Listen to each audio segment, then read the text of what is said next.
Hello, my name's Andrew. I'm one of the developers here at PTFS Europe.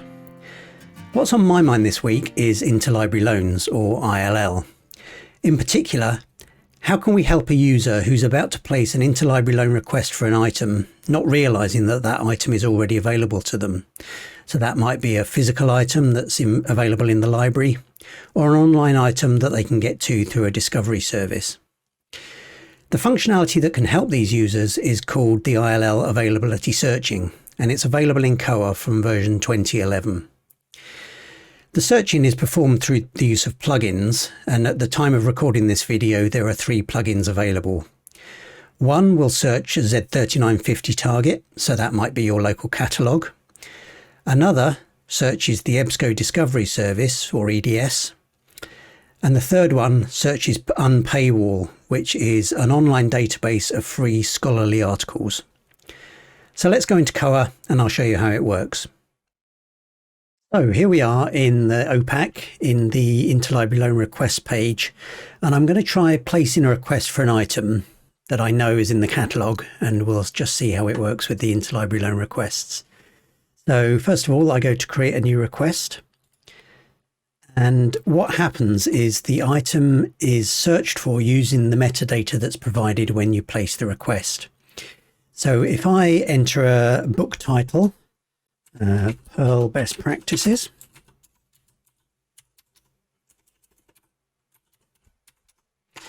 by Conway, what would normally happen here is then that metadata would just form an interlibrary loan request. But what we do is we intercept that process and we search the various sources to see if it matches anything that we already have. So if I just choose a library here and place create, what's happening now is the various sources that we've configured are being searched, and we can see that it's come up with a local result catalog, local result in the catalog.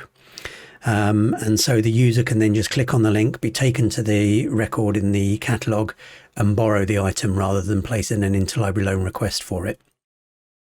So we'll do that same process again, but this time we'll do it for an online item. So if we create a freeform request again and search for a journal article, so we just fill in the metadata as we normally would with an interlibrary loan request. I've got a journal article title here that I'll paste in, and that's from the journal Nature.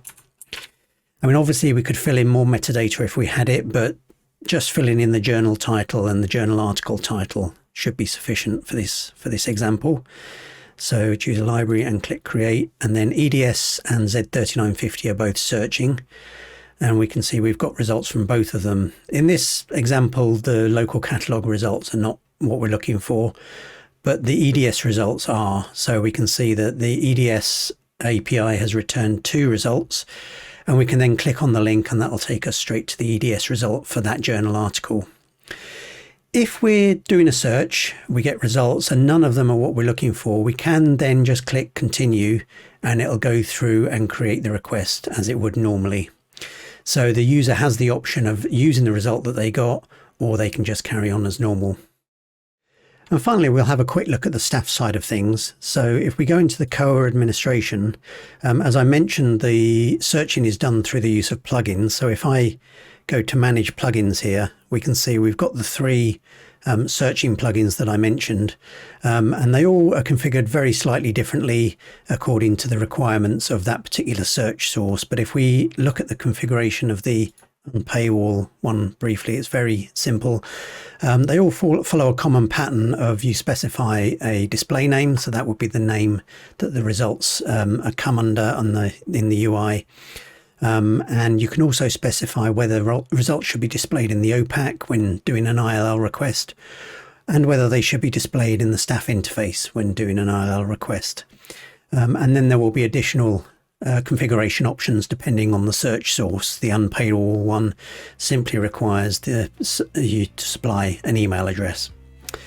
So that's how we can help users find items that they don't know are available and are about to request as ILL requests. I hope it's been helpful. Thanks very much for watching.